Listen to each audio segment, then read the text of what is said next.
And good evening. We begin tonight with that turmoil in Minneapolis, now spilling over into the Justice Department. Multiple prosecutors resigning over the handling of the deadly ICE shooting last week as clashes on the street escalate. So much happening in the Twin Cities, including this video capturing the moment an officer tackles someone to the ground before other officers and civilians pile on. Dramatic encounters like this happening on sidewalks and intersections and right outside homes throughout the day. And there was this moment, ICE officers smashing the window of a car, dragging a woman out by her arms and legs and detaining her. Agents appearing to unleash pepper spray directly into people's faces. Protesters trying to use buckets to stop the spray of tear gas. And as we mentioned, another battle brewing over the investigation into this deadly confrontation from last week. 3 federal prosecutors resigning over concerns with the direction of the case, according to a source familiar with the investigation. At least 3 prosecutors. It comes as the Trump administration ended temporary protected status for Somalis in the U.S., telling them they must leave by the middle of March. Minnesota, of course, has the largest population of Somalis in the country. NBC's Shaq Brewster has been following it all today and leads us off from Minneapolis. Tonight, new clashes between anti-ICE demonstrators and federal law enforcement in Minneapolis. Here, a protester shoves an officer who detains him. Officers appearing to use tear gas and pepper spray. Today, we met Sarah Lechner. This is your neighborhood? Yeah, I got pepper spray all over me. It's the first time I've had pepper spray. I couldn't see to walk home hardly. DHS argues protesters have been impeding law enforcement. I think that there's quite a degree of Trump derangement syndrome here. There's ICE hysteria that we're seeing here. All happening less than 2 blocks from where Renee Good was shot and killed by an ICE officer. Tonight, there's an FBI investigation into the incident, but at least 3 prosecutors in the U.S. Attorney's Office in Minnesota have resigned over their concerns with the direction of the investigation, a source familiar with the resignations told NBC News. And a federal law enforcement source tells NBC News those resignations were triggered in part by Justice Department leadership pressure to investigate Good and her widow's connections to activist groups. Renee and Rebecca's really good people. The father of Good's late husband tonight speaking to NBC's Kathy Park. I mean, I've seen the video. The car did hit him. I mean, you know, there's just so many things we could say. Could he not shot her? It's just sad. The Trump administration also revoking temporary protected status for Somalis in the U.S. Homeland Security Secretary Kristi Noem posting temporary means temporary. We are putting Americans first. State Senator Zainab Mohammed says her community feels targeted. What does this announcement mean for those families? It means that those families are going to be ripped apart. You have people who've been here for 30 years. And Shaq joins us tonight from St. Paul. Shaq, I know you're tracking all the events that are happening there outside the ICE headquarters in St. Paul. We can see the demonstrators there. And even though we're covering this night by night, they're showing up, and it sounds like some of their demonstrations are going to evolve. They're doing something called an economic blackout in the coming days. That's exactly right, Tom. There's no sign that these protests are ending anytime soon. I'll let you take a look at the group that we're seeing here tonight, here outside of that federal facility in St. Paul. And you mentioned these protests are going to expand. Protesters announcing today that they are having an economic boycott. That means no school, no work, no shopping. That is set for later this month. By the way, Department of Homeland Security also telling us the latest numbers in their operation, confirming to NBC News that 2,400 people have been arrested in the Minneapolis area since late November. That is exactly what these folks here are protesting. All right, Shaq Brewster with that new reporting tonight for us. Shaq, we thank you for that. To Washington now, where former President Bill Clinton and former Secretary of State Hillary Clinton says they will not testify as part of the House Oversight Committee investigation into Jeffrey Epstein. And now the chairman of that committee says he will move to hold them both in contempt of Congress. NBC's Ryan Nobles has more. Tonight, former President Bill Clinton and his wife, former Secretary of State Hillary Clinton, are facing the prospect of being held in contempt of Congress. This after failing to appear for a closed-door deposition as part of the House Oversight Committee's investigation into the Jeffrey Epstein scandal. I think it's very disappointing. As a result of Bill Clinton not showing up for his lawful subpoena. The Clintons informed the committee they had nothing material to offer the investigation. And in a letter to Chairman James Comer, they argued his subpoenas were legally invalid. writing, every person has to decide when they have seen or had enough and are ready to fight for this country, its principles, and its people, no matter the consequences. For us, now is that time. The former president has long denied any wrongdoing, but Republicans point out that Clinton has repeatedly appeared in photos and documents connected to Epstein, arguing he has information to provide. No one's accusing Bill Clinton of any wrongdoing. We just have questions. Most Democrats we spoke to today either avoided the question or defended the Clintons' decision to skip the deposition. But Democrat Ro Khanna, who wrote the law to force the DOJ to release all the files, had a different take. Do you think the president should have appeared? He should appear. I have always said that this needs to be transparent. Everyone involved should be providing an explanation. And I have conducted this in a way that doesn't single out Republicans or Democrats. Tonight, the search for Hollywood actor Timothy Busfield is over. The former West Wing star surrendering to police in New Mexico, now charged in connection to a child sex abuse allegation on the set of a TV series. The actor leaving a video message defending himself. You'll hear it in a second as he turned himself in. Chloe Malas has the latest. Tonight, Hollywood star Timothy Busfield ending a days-long search by law enforcement by turning himself in to New Mexico police. The actor now charged with sexual contact of a minor and child abuse. Busfield speaking to TMZ as he surrendered to authorities. I'm going to confront these lies. They're horrible. They're all lies. And I did not do anything to those little boys, and I'm going to fight it. The actor was a staple of primetime television for decades. What are you working on? Best known for his roles in The West Wing and 30-something, and movies like Field of Dreams. When did these ball players get here? According to court documents obtained by NBC News, the alleged abuse happened on the set of the Fox series The Cleaning Lady, in which Busfield directed and acted.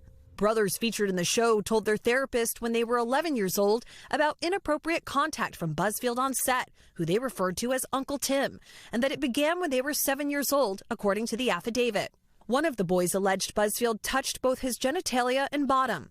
The affidavit alleges that the behavior went on for almost 2 years. When asked by investigators if he ever had any physical contact with the boys and if he ever picked them up and tickled them, Busfield said it was, quote, highly likely that he would have, later saying, quote, I don't remember overtly tickling the boys ever, but it wouldn't be too uncommon for me. Tonight, Busfield's lawyer saying his client did not do anything wrong and denied his client was on the run, telling NBC News, quote, he was across the country and had to travel by car to New Mexico, adding he wants to turn himself in because he wants to clear his name and reputation. Busfield's wife, actress Melissa Gilbert, known for her role in Little House on the Prairie, deactivated her social media after the accusations came to light, telling NBC News she stands with and supports her husband. Okay, Chloe Malas joins us live in studio. Chloe, a lot to ask you about here. First, Busfield remains behind bars. He hasn't bonded out or anything like that? That's right. So tomorrow he's going to appear before a judge, and the judge is going to decide whether or not to release him or keep him in custody. But the DA has said that they are going to bring formal charges and that they want him to remain behind bars until trial. So this could mean that Busfield will remain in custody for several months. Or the judge could say, you know what, there's not enough here. We're going to let you go. We also want to mention NBC is pulling a Law & Order SVU episode because he was in it. Yeah, he was a guest star. It was supposed to air this Thursday night, and instead they're replacing it with next week's episode. So again, like, if he's cleared of all of this, will that episode ever see the light of day? Maybe so. But remember, you know, networks, they cannot be too careful. We saw that after the Me Too movement, where immediately, like, the first thing you do is you start kind of plugging the hole immediately, right? Like cutting the cord with people until you see what happens. But again, you know, innocent until proven guilty, and we'll see what happens here. Okay, Chloe, we thank you for that. Tonight, President Trump is encouraging anti-government protesters in Iran to take to the streets and promising them that help is on the way. This as the death toll rose by nearly 2,000 in just 24 hours. Richard Engel has the latest.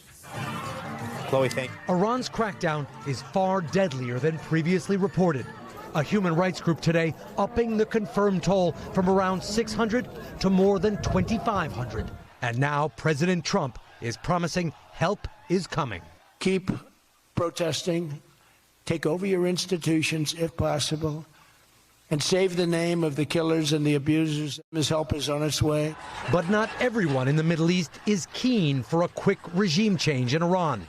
Multiple U.S. and Middle East officials telling NBC News Israel and some Arab states are encouraging President Trump to hold back on any large-scale strikes, at least until the Iranian government is weaker.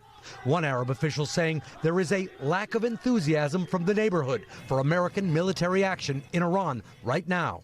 But if President Trump does pump the brakes, it could be fatal for the demonstrators, who are now being rounded up in the thousands, and around 100 forced to make televised confessions to crimes that could be punishable by death. People are arbitrarily detained, and then suddenly they're appearing on state television after being coerced into a confession under oftentimes physical or psychological torture. All right, Richard Engel joins us again tonight from Washington. Richard, something you noted in your report, that lack of enthusiasm for U.S. intervention in Iran from other countries in the region. Talk to us about that, and how will that influence President Trump's decision? Well, lack of a real will to have a quick operation. Iran has many enemies in the Middle East. Israel, of course, but also Saudi Arabia, other Gulf states. There are many countries in the Arab world that would like to see this government in Iran go and be replaced with something else, a different system, whether it's the monarchy, a democracy, a different kind of dictatorship. But this government definitely has a target on its back. But they also don't want to see chaos. They don't want to see civil war. They would rather see a plan. So it's not that they're rushing to defend Iran because they want to keep it in power. But look where Iran is situated. It sits exactly between Afghanistan and Iraq. And everyone in the Middle East knows what happened. Everyone in this country knows what happened when there was U.S. military action in both Iraq and Afghanistan. They ended with wars in both countries, lengthy wars, U.S. military occupation. So if you're going to do it, you better have a plan. All right, Richard, stand by for us. I also want to bring back NBC's Yasmin Vesuvian, who's been doing a lot of good reporting. She has friends and family in Iran. Phone lines back up today. What have you learned? So the landlines are back up and running. You can't call in, but individuals can call out of Iran. And what's happening really across the country is wellness checks happening overseas. And what I mean by that is you have Iranians calling family overseas and not really sharing much, because there is a lot of worry that folks are listening in on their phone conversations. So what we're hearing essentially is, I'm doing well. I'm not participating in anything that's happening. You know, I should just be left alone. I'm just trying to live my life. I want to take care of my family. That's much of the conversation that is happening on the surface level when it comes to communication with these landlines that are back open. Mobile lines are still down. The internet is still at a blackout. Starlink, as of a couple of hours ago, as I was communicating with some folks on the ground, is still up and running, though they are, as we talked about yesterday, walking around the country and gathering up those satellites so that folks can't access those VPNs. I think when it comes to communication, it is important to understand that for Iranians, getting the story out to the rest of the world is crucial in keeping the momentum and the fight going, especially as they hear, as Richard reported on, the support they're getting from the West now. Richard, we know that you've reported that the U.S. State Department has recommended to Americans there to get out of Iran. Is that even possible? How can one do that? Are flights coming in and out, or is it no way to get out right now? Land borders are open, and Americans, as you said, have been told to leave the country. And in the past, land borders, particularly with Armenia, Azerbaijan, Turkey, Iran has quite a few borders, have remained open. So it's not that the entire country is trapped. And what you were just talking about with Yasmin is, I think, reflective of these two competing goals that the Iranian government is trying to achieve. It wants to crush this revolt. It wants to find the satellite devices, the Starlink devices. It wants to cut off the protesters' ability to communicate and organize and get their pictures out. But they are also trying to project to the Iranian people this idea of normalcy, that the people on the street don't represent the average Iranian, that they are somehow rebels in society who are working for Israel and the United States, and that life is still kind of normal and the government is under control. If you seal all the borders, don't allow people to talk to each other, rumors spread, panic spread, and it actually could work against the government. So they're trying to do two things that are almost impossible to reconcile by keeping controls, but trying to claim that there's normalcy at the same time. Yasmin, I have two questions for you. The first being the president sent that message to Iran. What do you think, or how do you think they interpret that? I think they heard it.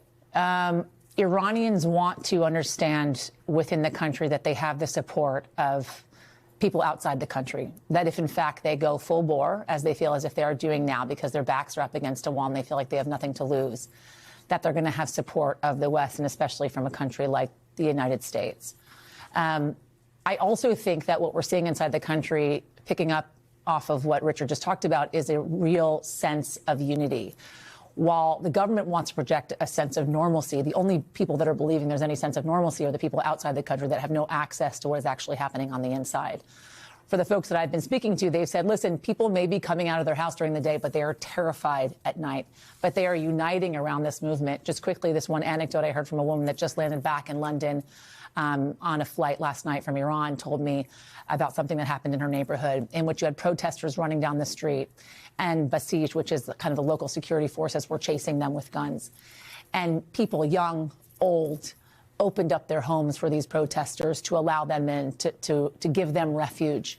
And in that moment, they started chanting, "Death to Khamenei," right, the supreme leader. If you remember back in 1979, the chant was "Death to America." That has now switched to "Death to Khamenei," uniting really around this movement and wanting change because they feel like they have no other choice. Yet Trump has been vague about what that support is and whether it'll be military strikes or something else. How long can this movement hold on for?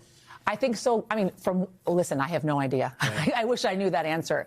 But I think that so long as they feel as if they're getting the support from outside the country that they have, that there feasibly could be a leader rising amidst all of this, they will continue. But again, Tom, I think it's important to note, because they are in such a desperate spot economically, especially, and we have seen Iran be crushed under the weight of those sanctions. And so they really feel like they have no other choice but to continue to move. And the way I've been explaining it to folks is really kind of a death by 1,000 cuts, right? This is on top of the protests we saw after the killing of Mahsa Amini, the protests during the Arab Spring, right? This is kind of death by potentially 1,000 cuts. Yasmin, we thank you so much for being here. Richard, the same to you. We're going to be back in a moment with more news. Terrifying footage of a police ambush. A gunman allegedly firing explosive shots. You see them there. And an officer just sitting in his cruiser. What happened? Plus the au pair affair double murder trial. You heard it right. Dramatic testimony as prosecutors allege a Virginia father killed his wife and another man as he carried on a relationship with that woman, the au pair. And actor Kiefer Sutherland arrested in Hollywood. What we're learning about his alleged altercation with an Uber driver, that's ahead.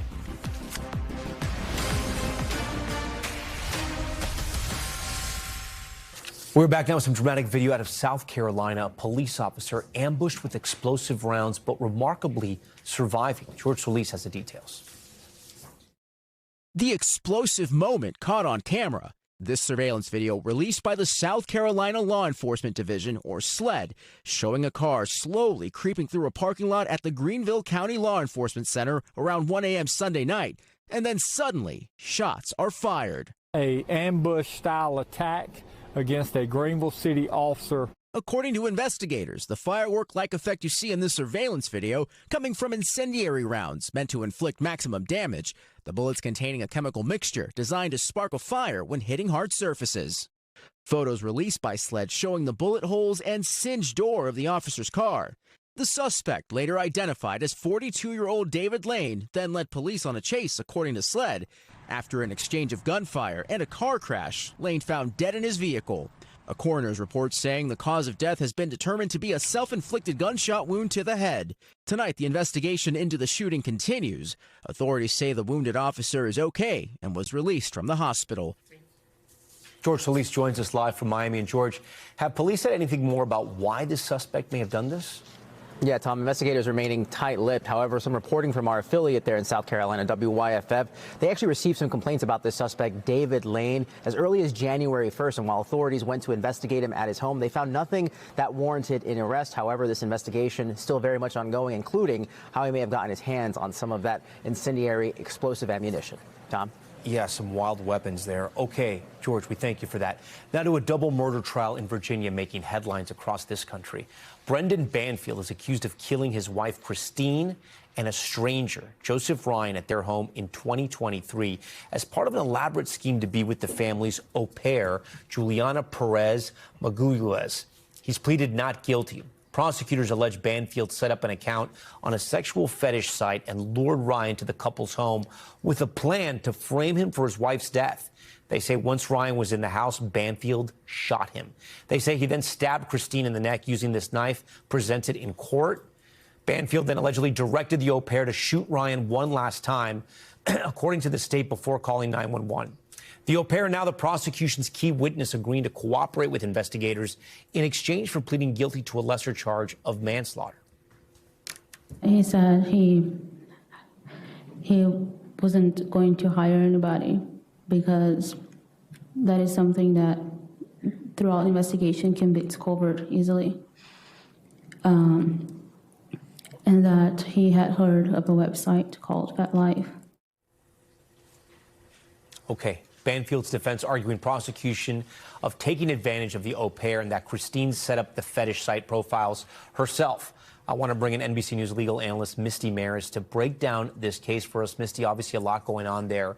They're fighting this sort of theory, Banfield's attorneys are fighting this theory of that he set up this catfishing website on that fetish website, I should say, catfishing on this website, and that the wife somehow had done it. Is this defense going to hold up? So in the opening statement, the defense laid it out, and they said that police and investigators actually manipulated the evidence in order to fit into this catfishing narrative that prosecutors are putting forward. And one of the pieces of evidence that we expect to see is the initial investigative digital forensic report, which said that Christine Banfield had access to her devices before she died. So, Tom, this is where the au pair's testimony becomes so critical to explain away that theory. The defense is presenting these alternative explanations for what was found as opposed to this prosecution narrative. The au pair obviously is a central character in all of this, but it seems like both the prosecutors and the defense are saying she's not the most reliable witness. Explain the strategy. Well, so prosecutors need her because there's a whole lot of evidence here, but somebody has to explain this intricate, premeditated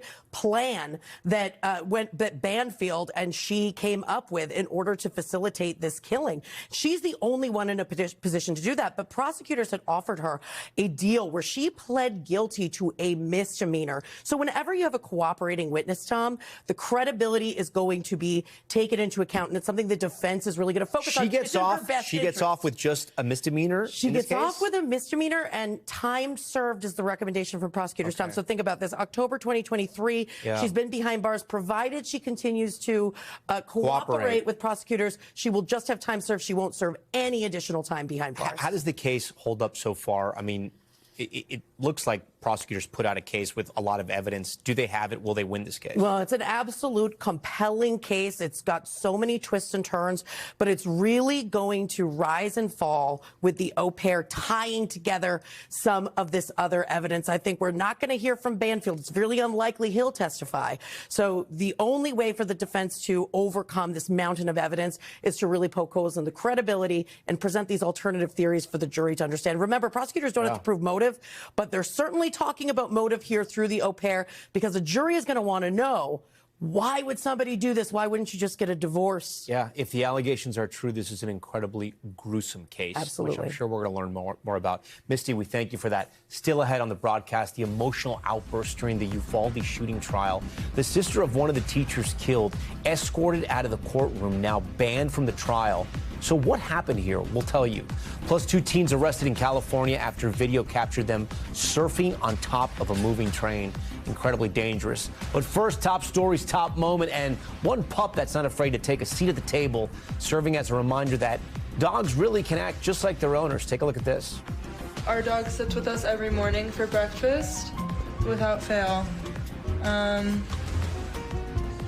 Yeah. He's just here with us. He's watching the Today Show. That dog has excellent taste. We know that. One well-mannered dog with a great taste, we should say, in morning television. Can't say that enough. We hope he tunes in to Top Story next. Stay with us. More news on the way.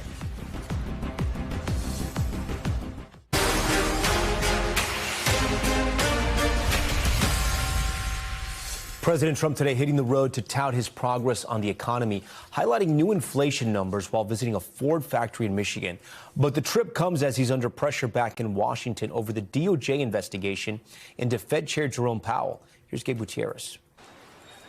Tonight, President Trump hitting the road. They're building more plants in the United States because of tariffs. Touring a plant that makes F-150 trucks with Ford executives in Michigan. That's what these policies are doing for Ford. We're going to actually expand one of our existing plants. The trip comes as the president faces growing bipartisan backlash over the Justice Department's criminal inquiry into Fed Chair Jerome Powell. Hopefully he'll be out of there soon. Tied to his Senate testimony last summer about cost overruns on the Fed's multi-billion-dollar renovation of its D.C. headquarters, which does not draw on taxpayer dollars. Powell says it's retribution for not doing what the president wants. And amid the inquiry, Trump tonight renewing his pressure on Powell to lower interest rates. He's undermining the faith and credit of the United States of America. Something like this is not helpful to either the economy or trying to keep the temperature down politically. Meanwhile, the president pointing to new numbers showing inflation steady at 2.7%. Overall grocery prices up 0.7% since last month. Beef prices up 1%. Eggs, though, have dropped 8%. Gas prices at a 4-year low. The president touting progress, even as recent polls show many Americans skeptical of his handling of the economy. The results are in, and the Trump economic boom is officially begun. With that, Gabe Gutierrez joins us from the White House. Gabe, on the issue of affordability, the president turning to an unlikely ally? Yeah, that's right, Tom. The president actually calling a progressive Democratic Senator Elizabeth Warren, a longtime opponent, to try and speak about the issue of affordability. And he's also trying to renew a campaign promise by capping credit card interest rates at 10% for 1 year, although it is unlikely how far that policy will go. Today, we did hear from House Speaker Mike Johnson and also Senate Majority Leader John Thune, who both seem to throw cold water on that idea, Tom. Gabe Gutierrez for Escape, thank you. In Texas today, emotional moments during the trial of former Uvalde police officer Adrian Gonzalez, charged with child endangerment in connection with the deadly school shooting in 2022. As a sheriff deputy wrapped up his testimony, a family member of one of the victims began shouting in court. Take a listen. You know who went into the fatal funnel? My sister went into the fatal funnel. Did she need a key? Why do you need a key? Ma'am, go ahead and have a seat. No, I'm saying that she didn't lock her door. She went into the fatal funnel. She did it! Not you, bastard! I want to bring in NBC's Ryan Chandler, who's been following that trial for us. Ryan, you can hear the emotion in her voice. How are the families of the victims feeling during this trial? I can't imagine to be hearing about all this evidence once again.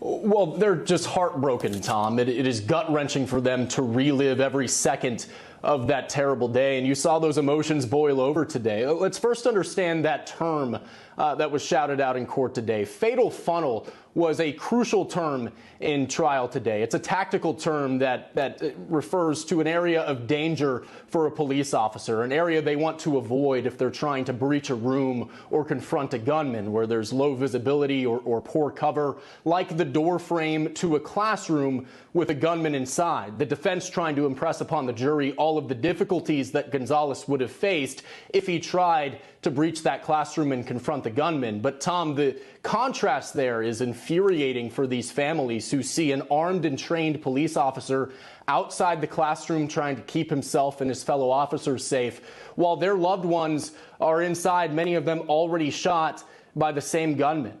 So it's infuriating to hear the defense try and parse that argument, and you saw that emotion come to the forefront today. That sister there, sister of Irma Garcia, a teacher who was killed in the shooting, has been banned from the rest of trial, Tom. And then, Ryan, another key moment in court today. Jurors watched a video of Gonzalez being interviewed by Texas Rangers for the first time. What did we learn in that video, and how central is that to this trial? Well, it could prove very critical, Tom. This is really the first and only time that we hear Gonzalez, in his own words, recount his actions that day. And in it, we hear him admit that he made mistakes. He says that he was told by a coach on campus that the shooter is over there, pointing to an area that Gonzalez said he never actually saw the shooter in. We hear Gonzalez say that he heard gunshots and was with other officers at the time, but they ended up retreating. At one crucial point, Tom, we hear the investigator ask Gonzalez, quote, did anyone in that group of four other officers say, hey, we need to go down this hallway and we need to find this shooter? Gonzalez said, no, it did cross our mind, but we were just covering each other, he says. So you can see how hard that can be for the families to hear. The question here now, Tom, is what did the jury hear? Right. Ryan Chandler, our thanks to you. Time now for Top Stories news feed, a check of what else is happening around this great country. The Supreme Court hearing arguments today challenging state laws banning transgender girls and women from playing on school athletic teams. The separate cases involve two transgender athletes who are suing Idaho and West Virginia over the restrictions after more than 3 hours of arguments today. The High Court's conservative majority appeared likely to uphold the state bans. A decision is expected by early summer. And Emmy Award-winning actor Kiefer Sutherland has been arrested after an altercation with a rideshare driver in the Hollywood area. Police telling NBC Los Angeles it happened early Monday morning. They say the 59-year-old star is accused of assaulting a rideshare driver after entering the car. No major injuries were reported, and jail records show Sutherland was released on a $50,000 bond with a court date set for February 2nd. NBC is out to Sutherland's reps, but we have not heard back. Two teens in Southern California arrested after video captured them surfing on top of a train. You can see one of them standing on the barreling train as another appears to be laying down. This is happened around the San Diego area, and the San Diego Sheriff's Department saying deputies tracked down the 18-year-olds after multiple people reported the incident. Both teens were cited and released. And some dramatic video showing a Florida man rescuing two toddlers who wandered into the middle of oncoming traffic. Here it is. The dash cam video captures the man running into the road, signaling cars to stop, then scooping up the little girls and carrying them to safety. The man told our affiliate the children's parents were staying at a house nearby and were apparently unaware of how they gotten out. Okay. Moving on, tonight the family of that murdered Ohio couple speaking out for the first time since the wife's ex-husband was charged with their murder and telling our Aaron McLaughlin new details about their previous marriage. Tonight, Spencer and Monique Teppe's brother-in-law tells NBC News when the family first learned the couple had been murdered, only one possible suspect came to mind, Monique's ex-husband, Michael McKee. She was terrified because he had threatened her life on multiple occasions when they were married. Rob Misla sharing with NBC News what he says Monique Teppe told him about her brief and troubled marriage to McKee. His account backed up by a second family member. So she wasn't shy about talking to people about traumatic experiences that she had with her ex and just how emotionally abusive he was to her. It affected her to this day. The vascular surgeon is now charged with 2 counts of aggravated murder. Officials allege he shot and killed the Teppes in their Columbus, Ohio home. Misla says Monique and McKee abruptly divorced in 2017 after less than 2 years of marriage because Monique was so worried. Court documents cite incompatibility. Misla says he's unaware of whether he had made any recent threats. Do you know if the abuse was ever physical? I don't. A public defender representing McKee says he intends to plead not guilty. If any of us had known that these threats were actually grounded in possibility, we all would have acted differently. Aaron McLaughlin joins us tonight from Chicago with the latest on this story. Aaron, good to see you there. The community is also really gathering around the Teppe family this time.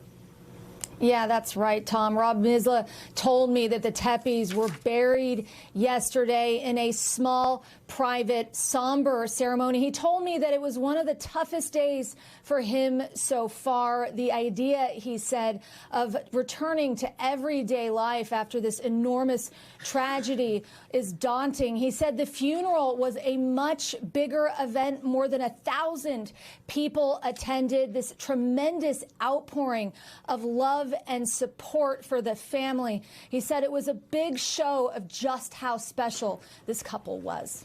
Tom. All right, Aaron McLaughlin first. Aaron, we thank you for that. Coming up on Top Story, another big coaching shakeup in the NFL. Mike Tomlin out after 19 seasons with the Steelers. We'll break down his sudden exit and the other changes across the league. Plus, our deep dive into an AI data center and the lengths some big tech companies are going to keep details secret from the public. Stay with us.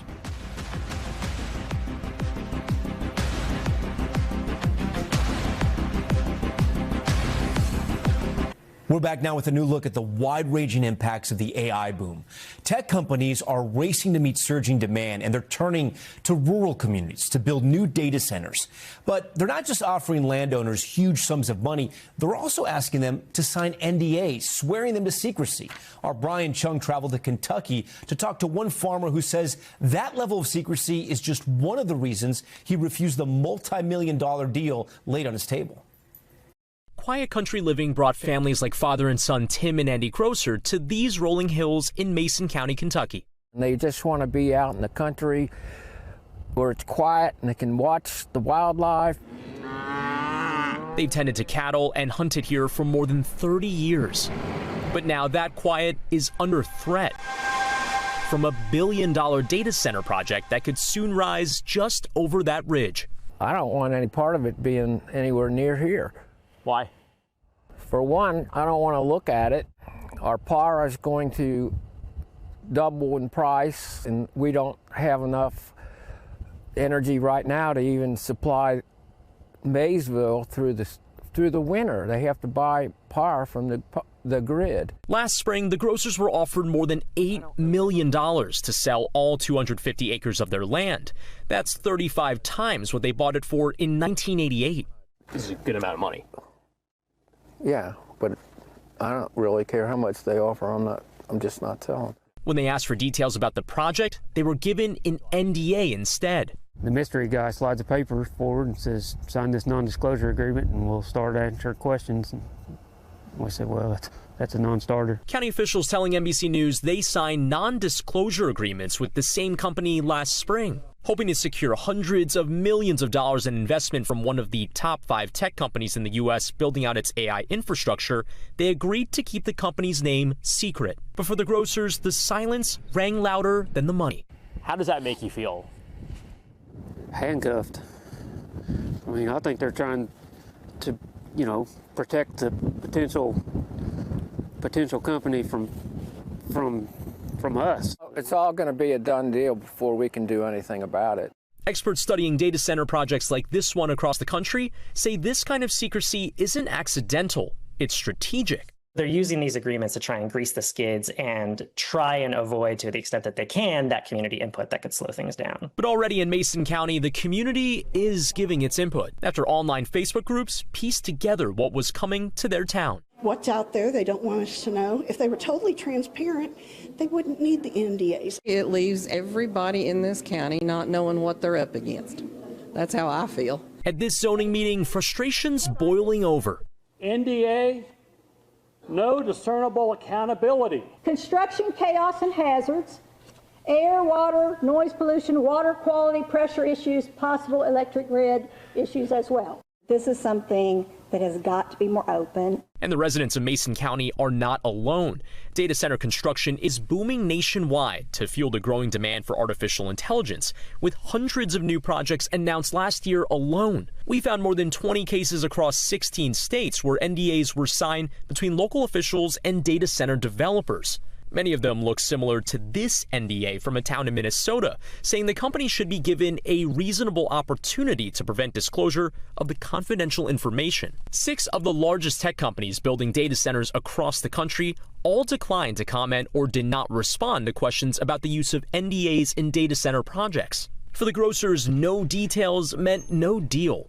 But Mason County officials tell us 18 of the 20 people approached did sign property purchase agreements. We said no. A lot of other people said yes. But no amount was enough to convince them to give up their sanctuary off the Ohio River. I mean, just look all around here. Why would anybody want to give that up? For some mystery purpose, to some mystery company. Yeah. For any company. And with that, Brian Chung joins us tonight here in studio. So, Brian, are there any efforts there in Mason County, Kentucky to stop these efforts? Any updates on that? Yeah, well, the latest that we've heard are that the townspeople that oppose this project are preparing to ask the county to set up a moratorium on this project while they try to review some of the environmental concerns, as well as some of those concerns about what data and what information about this project is actually available to the public. Obviously, the NDAs are a big sticking point for them. A lot of them have other environmental concerns. A lot of them are saying we don't even oppose having a data center in our county. Why can't they just put it on land that might be owned by the utility or owned by the county itself? These are all questions that they want them to just take more time on, as opposed to try to jam it through the process, which they feel is not fair or transparent enough. I know as I've traveled the country, I've heard from other local journalists that in their areas, everyone's sort of covering this story. This is very emblematic of what's happening across the country, right? Yeah, absolutely. And it's not just Mason County. I think that what you're seeing there is playing out in a number of communities where these massive companies, in some cases also unknown to those communities, are trying to build up these massive projects. There's an interesting stat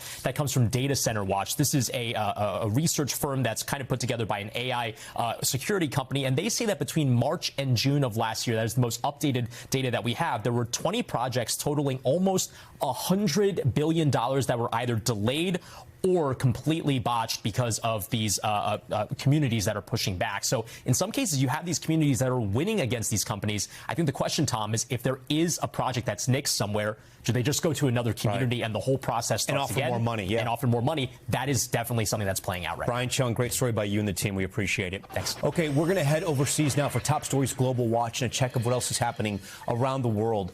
We're going to start with some fiery explosions in the Philippines. Video shows flames and smoke billowing from a gas station before a massive fireball erupts, sending people screaming and running into the street. Officials say one person was hurt and multiple buildings were damaged.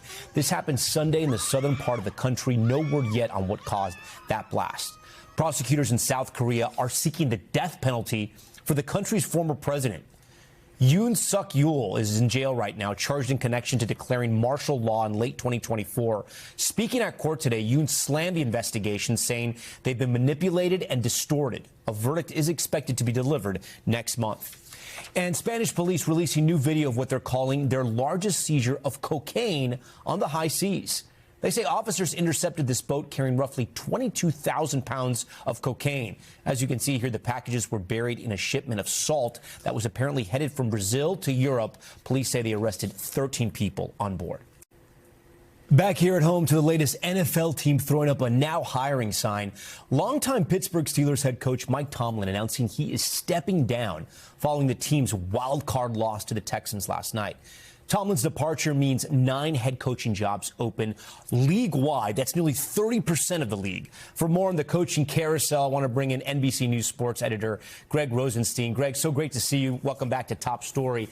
Mike Tomlin has led the Steelers for 19 seasons. He's a Super Bowl winner, has never had a losing season, so this has come of a bit of a surprise. What is he saying about the decision to leave the team? So Mike Tomlin issued a statement saying he didn't actually provide a real reasoning for it besides thanking coaches, fans, executives, and owners of the franchise. It is a little bit surprising. He's been with the franchise for 19 seasons. He's made the playoffs 13 times, a Super Bowl winner. But I think maybe the pressure eventually got to him for a team that's constantly looking to win Super Bowls. He would get them to the postseason, but not over the hump, and I think that might be the reason. Quarterback Aaron Rodgers had a disappointing performance last night. Would a new head coach have to start from scratch, but with a new quarterback and obviously taking over a team?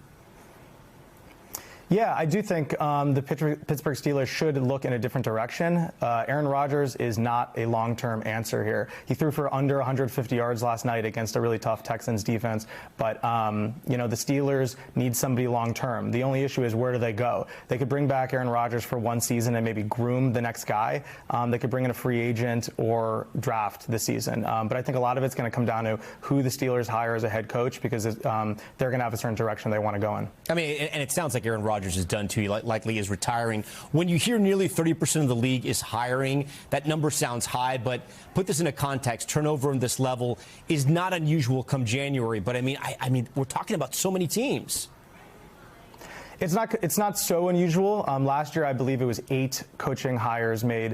In terms of the total, I don't think it's a huge number. But at the same time, I think it's based around which franchises are available. The Steelers never comes available. It's been 19 seasons, as we previously said. The Ravens are going a different direction with John Harbaugh. So you're getting some premier franchises looking for their next hire. Yeah, my Dolphins are looking for a new head coach too. We'll see if Tomlin is going to be interviewing with them or taking a year off. John Harbaugh, also another legend out there coaching, out after 18 seasons. Is that a name a lot of these teams will also be trying to hire?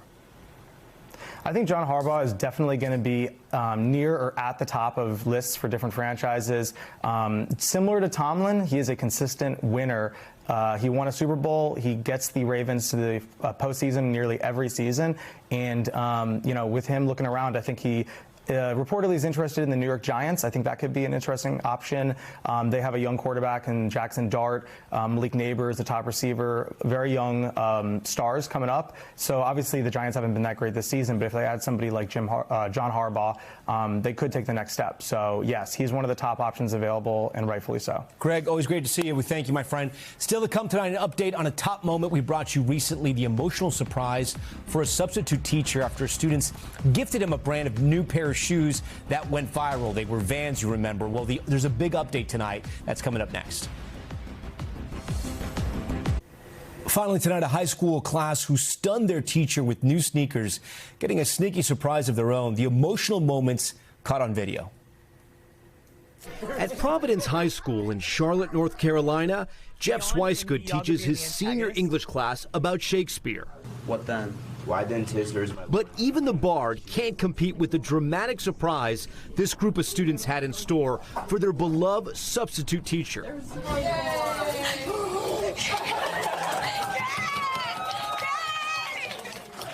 A brand new pair of Vans, the shoes he wears every day.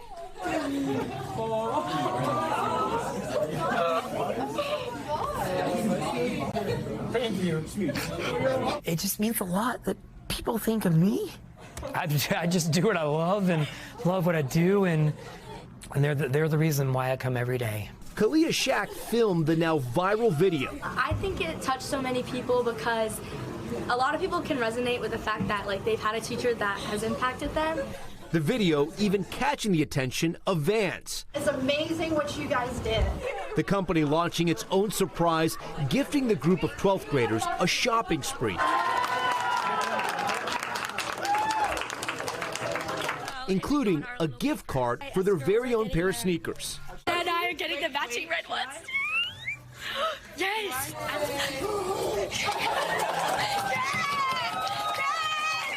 Reminding us all that celebrating each other always makes you feel head of the class. We love you, Mr. Yay! That does it for us tonight. Thanks so much for watching Top Story. I'm Tom Llamas in New York. Stay right there. More news on the way. We thank you for watching, and remember, stay updated on breaking news and top stories on the NBC News app or watch live on our YouTube channel.